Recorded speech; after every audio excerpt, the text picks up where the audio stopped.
welcome back to another episode of Chats on the Blog Cabin. You know, the show where I virtually invite people into the blog cabin to chat about life. Actually, today I'm not in the blog cabin. It's actually a pretty awesome day, and I actually want to share it with Emily because Emily is actually one of the reasons why I started what I'm launching today. It's called a new blog called The Writer and the Farmer, and it's all about an outsider's view on farming life. And we're down here at the river. You really can't see the river. Her farm, where I first started, there we go. Where I first started really learning more about farming, really. So Emily, you read a blog post for me talking about what it was like to be a farmer. So let's talk a little bit about that blog post, because it was a little bit different blog post. It was a different, yeah. I have, wrote guest posts from Melissa in the past, and I've wrote my own blog posts from a blog I used to do for our farm. And for me, if I can't just sit down and write it from the heart, then I get total writer's block. So Melissa asked me to write a guest post for her new project she's got coming up.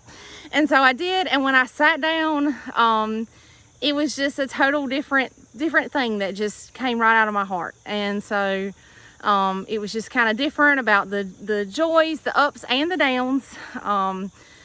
It's kind of a hodgepodge of all of the emotions and all of the problems and good things that we get to experience out here on the farm. So I sent it to her and I said, I don't know if this is really what you were looking, but that's just what come out. So I felt like it was very raw and authentic.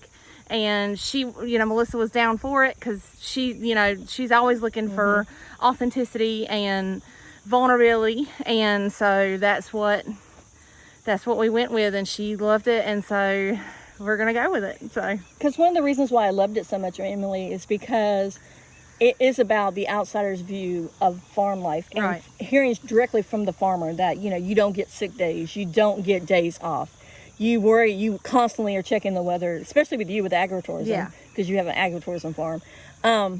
Checking the weather to make sure, like we were just talking about a minute ago about the corn maze this year, and your corn's not doing the greatest thing. And I can imagine the farmers that actually produce crops to sell, how much they go through as well. Yeah. So let's talk about some of the trials and tribulations that farmers go through. Yeah. So I mean, just like right now, I went. Monday was Labor Day, and I went to the store to just buy groceries for our family, and the lady was like, oh, how are you enjoying your day off and stuff? And I'm like, well, I farm, so I don't really get a day off. Animals always have to be fed, things always have to be done. It doesn't really matter what I have on my schedule. Things have to be done when the crops and when the animals demand it done. So I know, like right now we've got our corn maze planted. We do a corn maze and stuff, and then we planted it and it looked great, and we were getting a ton of water, and it was fantastic. It was growing so fast, and I even took a picture of it, and I was like, this is so great. And then we haven't had rain for a month, and so and not only that, but it was 100 plus degrees every day. So what was so promising and so beautiful has now become this maze that we don't know is gonna be able to make it for our corn maze. We don't know that we're even going to be able to have a corn maze at this point. We're trying to think about solutions and different things we can do to make it work, and of course we're going to make it work. We always do, but it's a trial. And so for me, that just means that I won't have a corn maze. We'll deal with it. But for a farmer who's a row crop farmer who plants a corn crop to harvest the corn, to sell the corn, to make a profit, I mean, that's a huge deal. That means that they're not going to be able to, make a payment. They might not be able to make a farm payment. They might not be able to, that's food taken out of their mouths. So it's extremely stressful for me. And I can just imagine what a farmer who's trying to raise a crop, like right now, soybeans. Soybeans are in the field. Soybeans are, some of them have already made. It just depends. There's different varieties, but some of them were planted later, and they're struggling too, just like our corn crop is. And I mean, that can make a difference between a year in the black and a year in the red, just because we don't get rain for a month, So it's just a struggle. So let's talk a little bit about what agritourism is, because I think a lot of people think agriculture, they think farm crops, they don't think about agritourism. So Right. you're a little bit different because originally Yes. this was your husband's family farm that you Yes. guys took over, and you created an agritourism farm out of it. So talk about agritourism and what that is. So agritourism is different from traditional conventional farmer because we are inviting the public to our farm. We raise things and create experiences for people to experience out here on the farm. So we have you pick strawberries. You can come out here and pick your own strawberries and teach your kids where strawberries come from. Education is a huge goal of ours, to teach folks about farming, the issues we face, where your food is actually coming from. We have had people that believe that brown cows make chocolate milk. We have had people that believe that potatoes just come from the grocery store. They don't realize that the mashed potatoes on your plate start as potatoes in the ground. So that's what we strive to do, is to educate folks about farming, what farm is like, let them come out here, have a good experience, meet farmers, and realize that, you know, this is just, I totally blanked. Totally blanked. This is just everyday life Yeah. and the way things used to be when Yeah. people, Yeah. when you So- couldn't go to the grocery store most of the time. Everything Yeah. was fresh. So, and just realize, you know, how great farming life can be. I don't Now, know. you mentioned you pick strawberries. What else do you do on the farm? Because Yeah. we're down here by the river. Yes. They're actually really unique in the agritourism that they actually, around Wayne County, this is where we're located, we're in Goldsboro, that they have the river, which if you go back a little bit that way, Yeah. I told her she just needs to build like a bridge or build a boat, and I could, because actually like 5 minutes, it would be quicker Yeah. for me to probably get down the house. Right. From my house. Yeah. So it's just right around the corner from my house. But they're right here on the river, and they just opened up the river trail last year. Yeah, last fall. So that's something a kind of little our bit first. different. Yep. So we have around 100 acres, 90 to 100 acres out here. Cleared land that you see every day, and also wooded land down here by the river. And we bought this farm from my husband's family. We did not inherit it. Nobody gave it to us. So we have to make a payment on this farm and so all of our land has to make money to make our payment. And so we had this wonderful resource down here. We have always come down here, camped, fished, swam in this river. We said, why don't we open that up to everybody? Not everybody has that experience. Not everybody is able to do that. So we cut out a trail, a hiking trail through the woods out here that kind of shows the different ecosystems that we have out here, all the way down here to this beautiful river where you can see, so people could fish. Folks have got in here and swam. We're gonna be doing some camping out here, different things. We do yoga out here, all kinds of stuff. It's just an absolutely beautiful setting. I just love coming down here. I told Melissa as we drove, I was like, I could just sit a chair out here and listen to this all day. It's just such a zen experience. And you really feel like you're out of time, you're out of place, and really you're 5 minutes away from civilization. I mean, you're, 2 miles away from a Walmart. But when you come down here, you can get out of your mindset and just, it's almost a meditation experience. So we really love it. I can definitely tell that some of the experiences that you used with Ken the Yogi Yes. has been used right here, because honestly, some of that meditation and Zen, Yeah. Emily, before, I've known Emily forever, would never have probably said those words. You would have Yeah. thought them, but not really said them out Right. loud. So, but that's another Yeah. thing you offer. You offer events, because you talked about yoga, Yes. and you Yes. had to kind of supplement by offering events as well. So we, we've always had people that are interested in hosting parties or weddings or just bringing out groups. So we decided that we would kind of go more that direction. We host events kind of all through the year, usually centered around whatever season happens to be, like sunflower season, strawberry season. Now we're getting into fall season. We have like girls' night out events. We call those hen parties. We do date nights. We do healing circles with Ken's the Yogi out here. So it's just all kinds of different things, different parties. We're always looking something new to try and just explore and get folks out here to enjoy, what we feel privileged to be able to enjoy every day. And you also have, it's not only for women, it's also for men as well, because you do have like dove hunts and, Yes, and fishing yeah. on the river and things like Absolutely, absolutely. I feel like folks think that we're kind of either, centered toward women or toward little kids, but no, this is something your entire family can experience. Come out here, bring your kids, let them play. let your husband, you come down, anybody coming out here and fish, enjoy it. Just this is just, it's really an entire family experience. No matter how old you are, no matter how young you are, we've got something for you to enjoy. Now, I will say I've worked in the past couple of years with Emily. Kind of inherited. We've inherited it. My oldest daughter started working with Emily. Whoops, now I'm looking at the camera going off to Emily. But my oldest daughter worked with Emily the first season. And then after she went off to college, my middle daughter kind of took her place. And then I took her place after that with the CSA, which you no longer do. But this year, unfortunately, I'm not, because I have so much going on that I'm not able to work. Melissa's too big time for us now. No, you know how much it really hurt me to tell her no. We feel like I'm super glad that Melissa has, she's got her own stuff going on, this wonderful show she's doing. I can't applaud her enough, and that's what we want to do. We support our friends. We want our friends to, let's all raise each other up. So we're gonna miss Melissa this fall, for sure, because she's been our ticket seller for a couple years now, and she has really set the bar high for the next person to come in. But we understand that she's grown and got her wings, and she's ready. She's taking flight on her own. So, but that doesn't mean I'm not going to come back. I may have a little appearance, and next season things might have settled down a little bit that I'm able to come back. Yeah. So right now we're going to take a brief break, and then we're going to go up, and we're going to be up there at the front so you can show more people about this. But I just wanted, actually, one of my personal goals for the month of September was, besides launching The Writer and the Farmer, was to give by the water 3 times. This is the 3rd time, and I'm already not even halfway through the month yet. So there you go. There we go.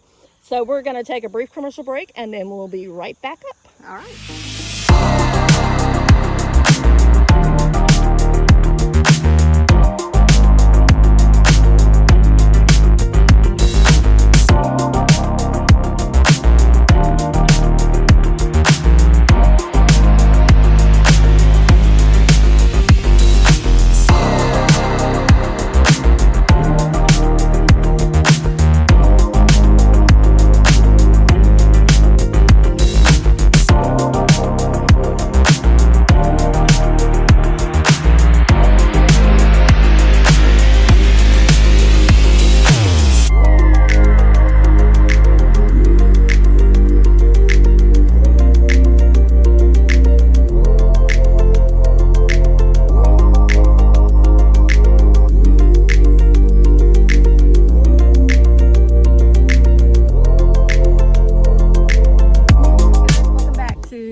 Chats in the Log Cabin. As I said before, I'm launching The Writer and the Farmer, so that's the reason why I'm out here at the farm. Emily gave me a lot of encouragement. Emily actually is the one, I like to give credit where credit is due. Emily is actually the one that came up with the idea of The Writer and the Farmer, because I was coming up with all different types of names. And just the name. Yeah. It was your idea. The name. So I want to give the her credit. phrase. Yes. I don't know. That's a good But we're up here at the very front of the farm, not in the front, but near the ticket booth. And here's a great photo op right here. She has a lot of different things like that here. But one of the reasons why I wanted to start this blog was because working with you, I saw some of the struggles that you guys went through with agritourism. Yeah. And so then I was actually, Marlo, Ivy, we're getting education definitely over there. The donkeys. Marlo Ivy actually invited me on a Gate to Plate tour. She was actually a guest on a previous episode.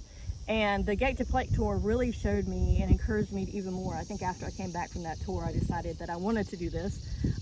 But it took us a while to do it because, of course, when I decided to launch it, COVID hit. Yeah.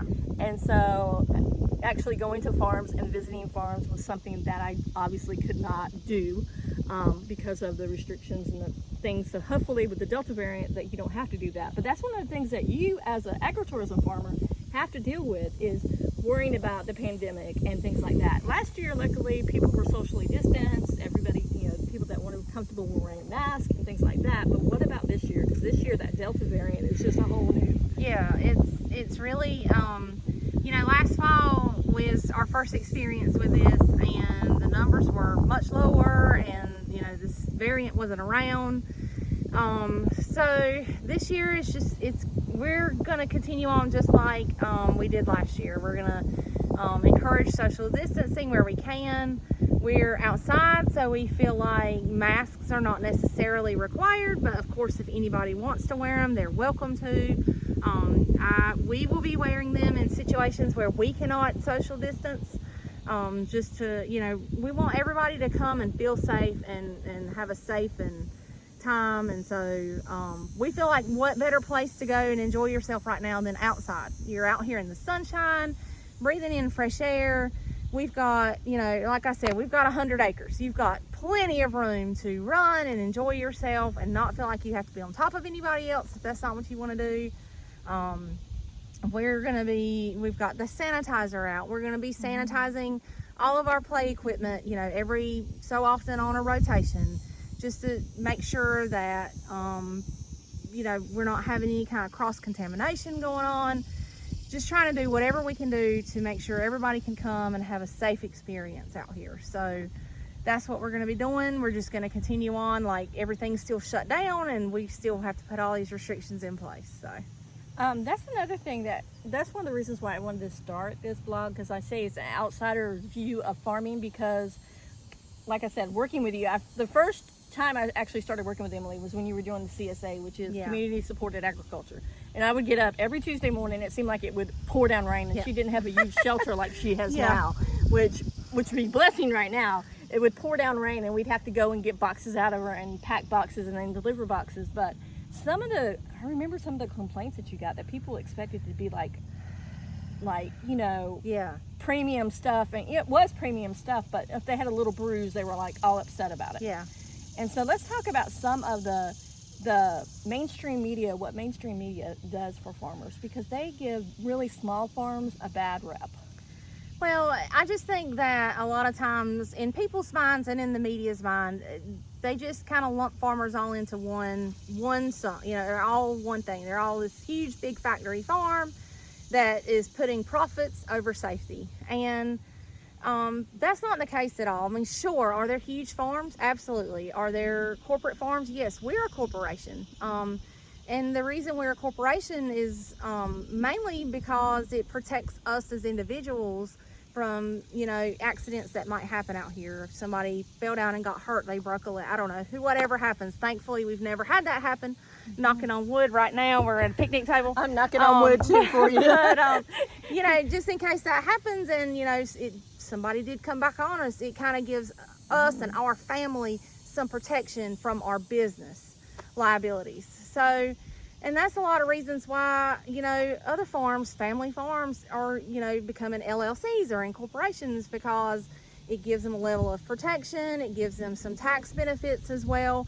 I mean, I think people have this idea, this stereotype of, some old guy in a pair of overalls, but farming is a business just like any other business. And farms face business problems just like they face drought problems. And so you have to handle that as well. If you don't handle your business, you'll lose your farm. So farms have to incorporate, they have to do that. That does not mean they're a huge, big, large factory farm. That just means that they're trying to do what's best for their business to be able to withstand these modern times.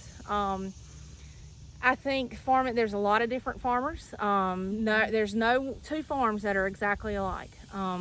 There's organic farmers, there's conventional farmers, there's small farmers, there's large farmers, and there's livestock farmers, there's row crop farming, there's people that produce produce, there's people that raise tobacco. And that doesn't mean any one of them is better than the other. It doesn't mean that they don't all face trials and tribulations that beyond their control. And so I think it's just like the bigger kind of talk that, we're having about culture in our society. If we just kind of stop lumping everybody into one big group and start focusing on them as an individual instead of lumping them into a race group or an occupation group or a gender group or whatever, I think we would all be better off. So, and in my opinion, whether, you want to say, well, we're going to only eat organic, we're only going to eat, this kind of food. I just say, stay local. A local farmer, even if they're a conventional farmer, that's going to be something that's way better than even buying organic something from a large farm that's raised 3,000 miles away. You can meet your local farmer. Your helps, supporting your own community. You can know that person. You can ask them, what did you spray on this? What did you do here? What fertilizers have you added to this? What kind of living conditions are your animals in? You can ask all that. You can see all that. Farmers want to tell you. We want to educate you about what's going on. Nobody's trying to hide it. It's not a big secret.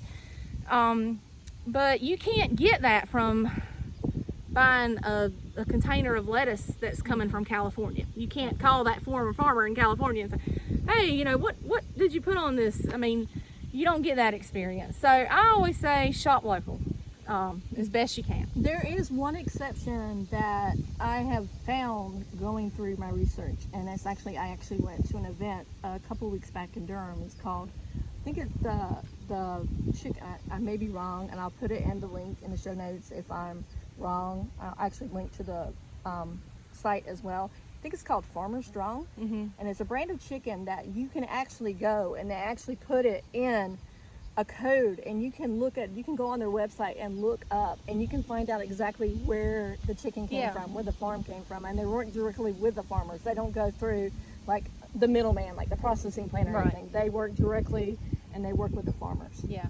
Well, I mean, and there's definitely instances of that. You hear, I was listening to like a Gerber commercial the other day, and they were talking about, oh, well, we can, track your bottle of baby food straight to the field. And that is definitely happening. And large farmers, small farmers, they're all doing that. We want to be safe and transparent. So that's there, and that's definitely available. They can harvest it, put a code on it right there. They track that code from the place they harvest it to where they process it to where they package it to where they ship it out. That's definitely happening, and I think that's a good thing. When you talk about issues about labeling and different things, I'm for it, because I feel like let's come up with a consistent label from an organization like the USDA that is all one thing. So then now, as it is, you have different companies putting different labels on it. You don't really know what that means. If we could have something comes down as a better regulation so that everybody had the same label, then it would be a lot easier to understand, and the consumer would feel better about it too. Yeah, you touched on a point that I want to touch on again is supporting local, because I know there's a lot of times like you would see where people would go outside of our community to go to one of these big farms that are not, they're more a corporation. You already said you're an LLC, a corporation, but you are family run. Everybody that works out here in the farm is really pretty much considered family. Yeah. Emily and JR are out here every single solitary weekend that the farm's open.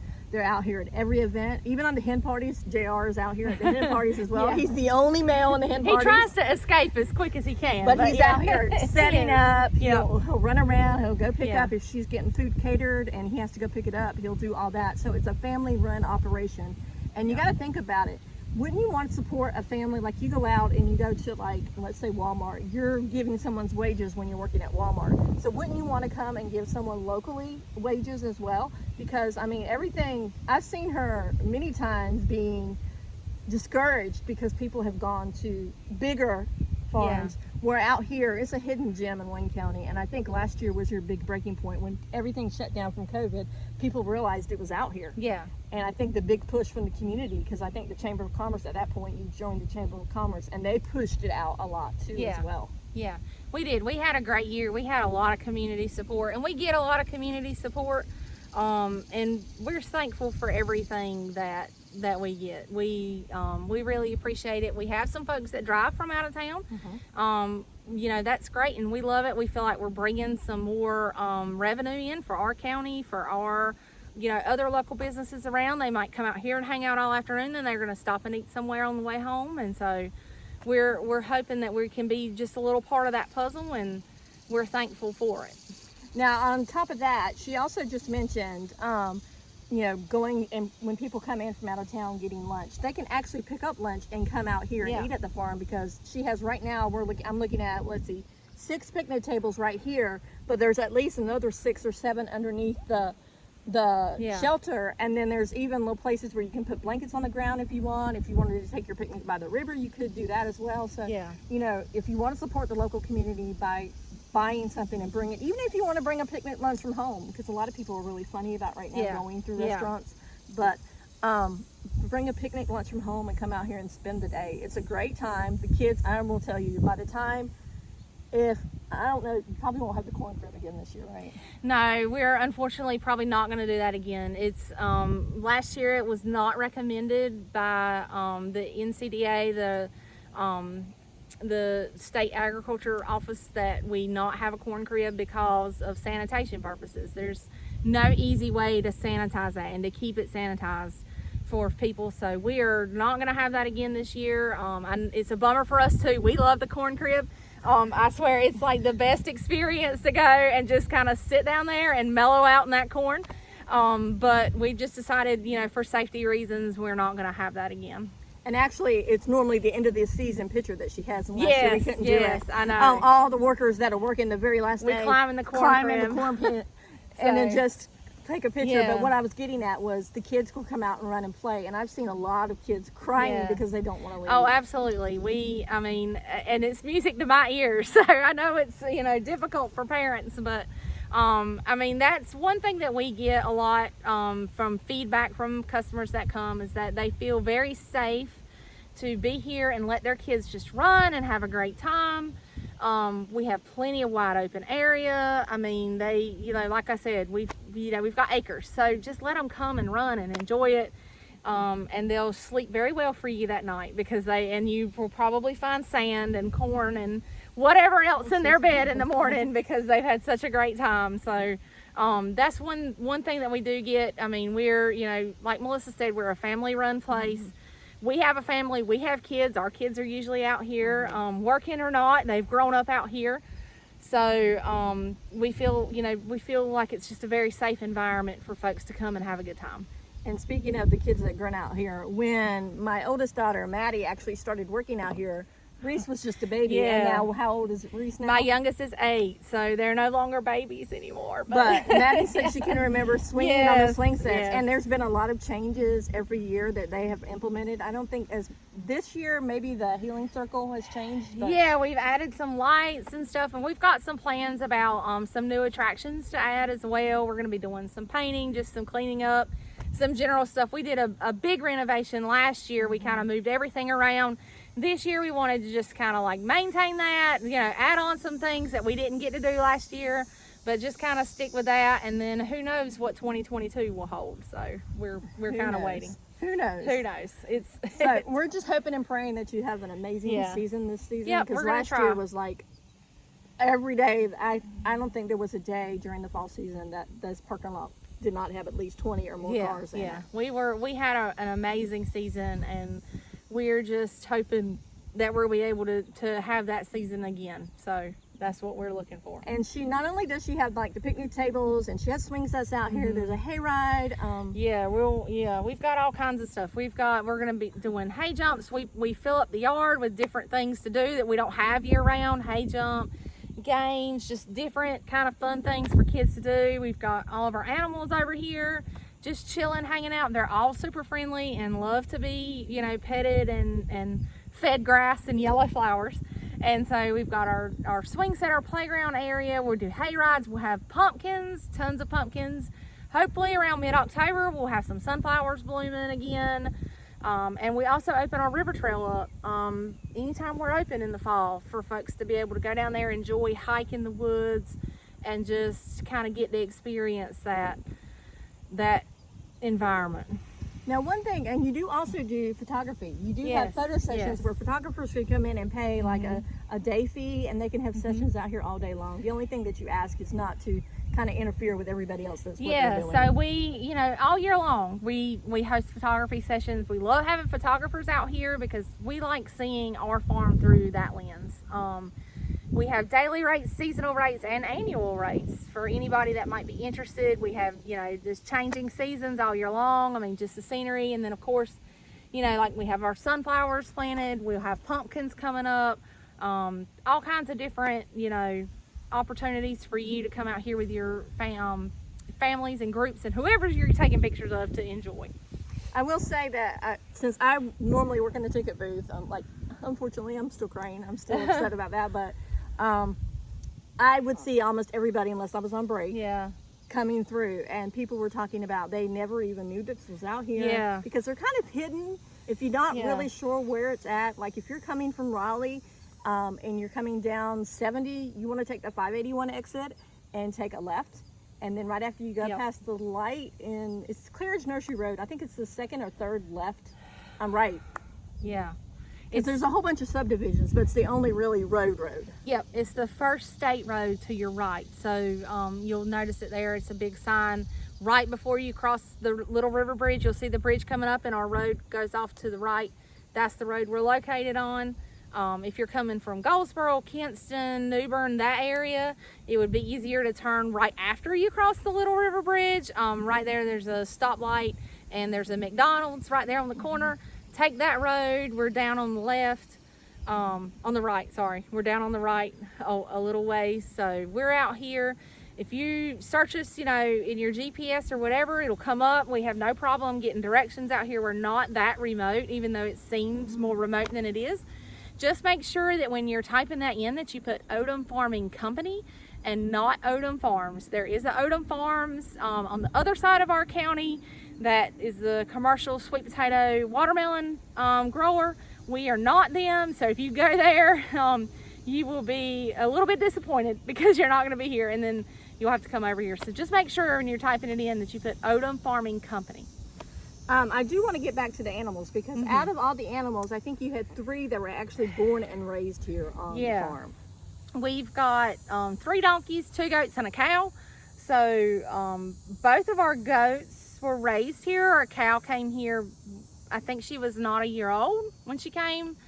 And then, it's Melissa's favorite. And so then we've got our donkey. One of our donkeys came here at 3 months old. Then another one was brought in last year, was her first year, and she was already pregnant. So last fall, she had a baby donkey. And so now we have 3, and we call them our drove, because that's what you call a group of donkeys. They're not a herd, it's a drove. And so they're out there hanging out and just protecting us all from coyotes and predators that want to come out and get us. So see, even that goes back to something that I asked you a question about, because I follow, as you notice, I'm wearing Bravo Steaks right now. Bravo Steaks is another big farm that used to be local to our areas. Only it was about an hour away, but now they moved over to the South Carolina North Carolina border, only because they needed bigger farmland because their operation was getting so big. But it's run by a husband and wife team. And it was when I started following them on Instagram that I started asking Emily all these questions, like, why is there donkeys with cows? And then she says, oh, they're here for predators. So actually, I encourage you guys that if you're even if you're out here at the farm and you come and you see Emily or you see her husband JR, or even if you ask a worker, if they don't know the answer to the question, they'll find Emily and Emily will help them. I mean, she has field trips as well. We do field trips. Pretty much every season we're open, we'll be having field trips all through the month of October, or we're available for field trips. So you're welcome to give us a contact to book and come out here and enjoy it. We try to kind of only book kind of one group at a time, or a small group with maybe another small group. So we're, definitely able to keep groups separate. So there's no risk of, interactions with other groups because of COVID. So you kind of have the place to yourself, and you get to enjoy and run, and you don't have to worry about, other groups being around or other people being around. It's kind of a private experience. We love doing that. Love having the kids come out here. Love seeing their reaction to everything.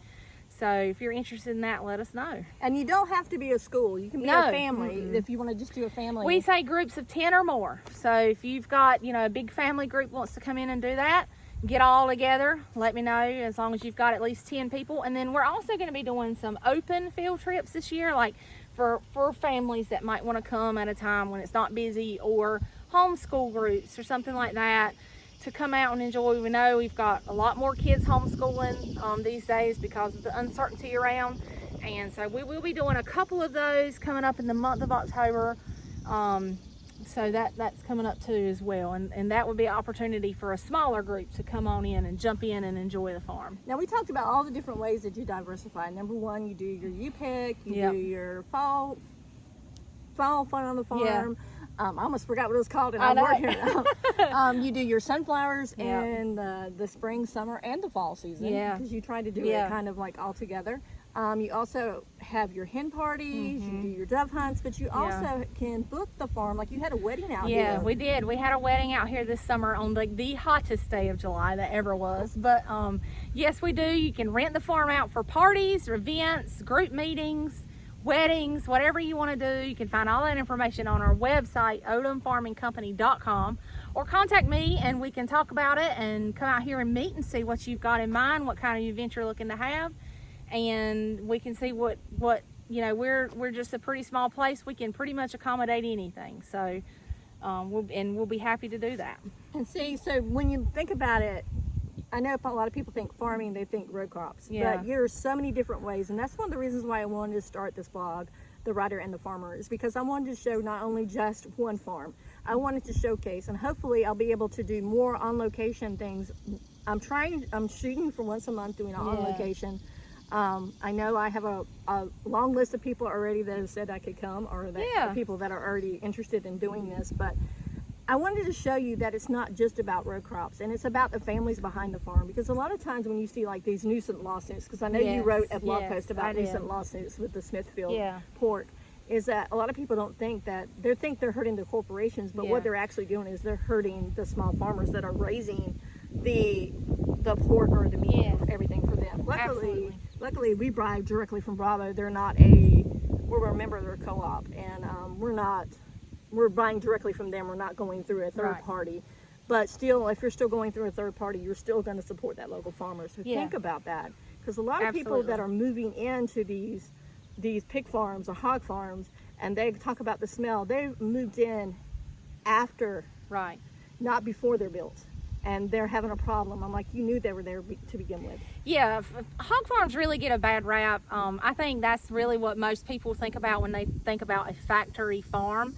But you know, my uncle was a hog farmer. I know tons of hog farmers, have great friends that are hog farmers, and you know, they're taking care of those animals just like Bravo Steaks takes care of their animals, just like we take care of our animals.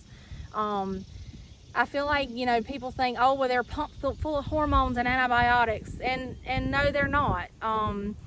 If an animal happens to get sick and need an antibiotic, they give it to them, but it goes out of their system just like it runs out of our system, and by the time it's processed, there's no antibiotics in it. Legally, they're not allowed to have antibiotics in it. They're not allowed to add hormones. So there's no, I mean, even if you're going to Walmart or Food Line or whatever, you're buying your meat there, it's a Smithfield product. It was probably locally raised right here by a farm family that is just trying to, you know, do the best they can for their animals and support their family. So I do feel like that is something that, you know, larger operations get a bad rap for. Chickens, turkeys, that kind of thing. All of those animals are cared for just like the other ones are. Just like somebody who might be raising it pasture or corn-fed or whatever, you know, that goes back to labeling. It's another label that you don't really understand. All of those animals are cared for and raised by folks who just want to do the best they can do for their animals and for their families. I personally I believe that we were made to eat meat and vegetables. We have teeth that can eat meat and teeth that eat vegetables. We're supposed to eat meat. If you don't choose to eat meat, then that's great for you. I'm happy for you to make that decision. And how wonderful is it that we live in a country that you can make that decision?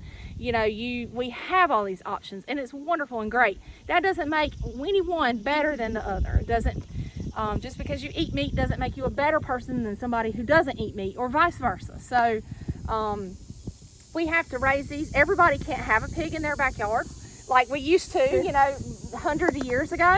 Everybody had a pig and a cow in their backyard. They milked their own cow. They butchered their own meat.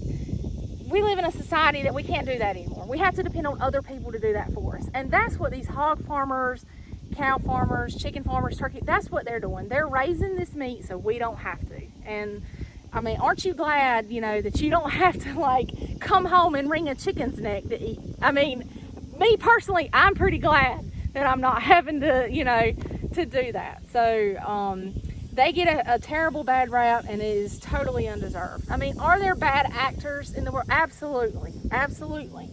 But, you know, I would venture to say 99% are not. So definitely something to keep in mind when you're out making your decisions about what you're going to purchase. So I'm going to give you a real brief overview of what the Right on the Farmer is. It's going to be about. We have a airplane flying over, so hopefully you'll be able to see it in the shop maybe. But the Right on the Farmer is going to be like this. It's going to be interviews with farmers. I'm going to go, and I've got, like I said, a couple of tours already set up with farmers. This one obviously is going to be my very first one because it's the one that that has my heart the most. But along the way, I've met some amazing people where I'm going to be talking about, you know, why you should go to farmers markets as well, different farmer markets around the state of North Carolina. I'm going to not just talk about agritourism or these crop farmers. Like I have one already picked up. If you've not noticed, if you follow me on Instagram, I post a lot about my CSA, my flower delivery, and she's just a very young farmer. So I'm going to talk about that. I'm hoping to line up an interview with a lady who just had a baby, and she's a dairy farmer up in the north. And so talking about having to juggle, you know, the baby and being able to get up, because it's just her and her husband, and I think a couple other family members that run the creamery with them. Touring creameries, talking about, I will put recipes up there every once in a while because, hey, if you're going to support local farmers, you're going to need some way to cook it, right? Yeah. So I'm going to put maybe a dessert recipe, maybe something to do with, like, the one that I have launching for the launch is a chicken recipe, one skillet chicken recipe. Also, I'm talking to people like women in agriculture, because women in agriculture are getting bigger now than what they used to be. I'm going to talk about organizations, which Emily is part of one of the organizations, Farm Bureau, organizations where you can learn more about farming, farm decor items for your home, because, hey, have you noticed that most everybody has farmhouses now? They want to go back to the farmhouse style. I know. So, or they love cows like you. Oh yeah, they love cows. Actually, I am hopefully working with a sponsor to come back and have a cow costume for Halloween. So awesome. I may loan you that, or may come out as a cow. You need to come out. We're going to be doing a truck or treat on Halloween Day. You need to come out in your cow costume for that. There we go. For sure.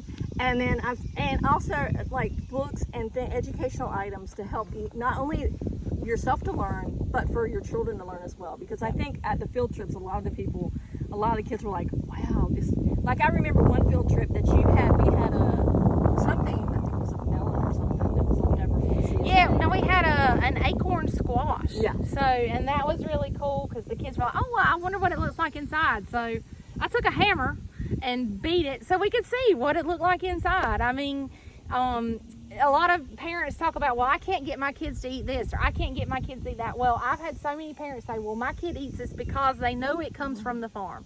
And I mean, kids are curious. Kids want to know. Kids, I mean, they just soak it up. So why not provide it for them? I think it's great.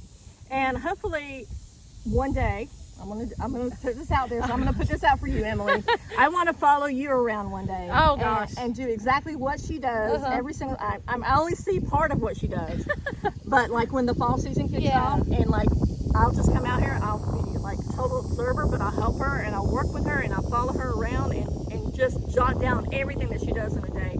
Because guys, you will be amazed at how many balls are in the air that they're juggling at one time. Whether it's crazy. Something that they have to do off-site because they've committed to being involved in the community, which you've done. You've done a lot of community things. We have one coming up. We have Goldsboro's having its Freedom Fest coming up on the 18th. It's a big festival to celebrate military and all the sacrifices and things they do for us. And we're going to be out there with some pumpkins and coupons to pass out to be a part of the community and be a part of that. So see, she juggles a lot. She still have to find coverage for the farm. Like it never fails that whenever JR and Emily are off site, that's when something happens. Whether every the cow time. gets every out, time. the tractor tire blows or goes flat, or I mean, it just. But luckily, you have workers out here that Valerie will still be out here. Valerie the old pro at it. I don't want to call her old, but she's an old pro. She's been here several years, and she pretty much can handle anything and everything that happens. happens. we've been fortunate to have some wonderful employees, and we truly do consider them part of our family, at least for that season, if nothing else. And we all pull together as a team and make it happen, and that's what you have to do. So, and actually, I will say that working out here at the farm got our friendship. Like, we're like, yeah, I'd say besties almost. Because really, honestly, there's not a, well, this summer we were so busy that neither one of us I really know texted or it able was to. such a hot, busy summer. But it's normally nothing for us to just text each other in the middle of the day or say, hey, you want to grab lunch this week or whatever. So I think that helped our relationship as well. I think it's because we both have a mutual respect for what each other do. Yeah, absolutely. And I know that if I ever need any help with anything, Emily's always there. And Emily knows the same way with me. Yeah. Like I said, unfortunately this season, because of all the balls I got juggling in the air, Yeah. I'm like, what else can I add? Yeah. But, so I want to thank you guys for listening to, and I hope you go over and check out The Writer and the Farmer. It is launching today, which I've been waiting to launch it forever. It's thewriterandthefarmer.com. Love the header. I made my header myself. I did not do that. And I think it's really cool because it's a little lady and she's in a polka dot dress. Because most of the time when people come out to the farm, they don't dress like they're out to the farm. No, they dress like they're taking pictures on the farm. Yeah. So I would suggest if you're coming out to the farm Yeah. to wear walking shoes. Yeah, absolutely. Especially closed-toed shoes if you can. Let your kids wear something they can get dirty, and just have a good time. And if you're coming out for pictures, there are some bathrooms here that you can maybe change in to kind of, get your pictures and then come and enjoy the farm. Yeah. But I will say that there is a cost for all this now, and we have to talk about Yes, that because that's how she makes her bread and butter, folks. Yeah. There's I remember a lot of people would come up and say, it costs how much? Like they expect things to be free to come on the farm. Yeah. We do charge admission in the fall. We charge admission for our sunflowers as well, but we charge admission in the fall. We have 3 different ticket prices depending on what you want to do. If you have smaller kids, you might not want to take on the river trail. If you have older kids, they would love to do the river trail. So different, tickets for different families that we have offered. You can find all of that information as well as all the activities we're going to be offering, anything about our events, anything about our fall fun at odomfarmingcompany.com. So, and I will put the link in the show notes where you can find all the information. And if you're not local to North Carolina, but we're close to a military base because I know a lot of people are military based. We have a lot of military members come through. Yep. They have family visiting come out. It's a great time. You can show your family a part of Wayne County that you live in. And so I want to thank you guys for just listening. And I'll always remember, be blessed, keep chatting, and most importantly, go out and check The Writer and the Farmer, which launches today. Have a great day, guys. Bye. Bye.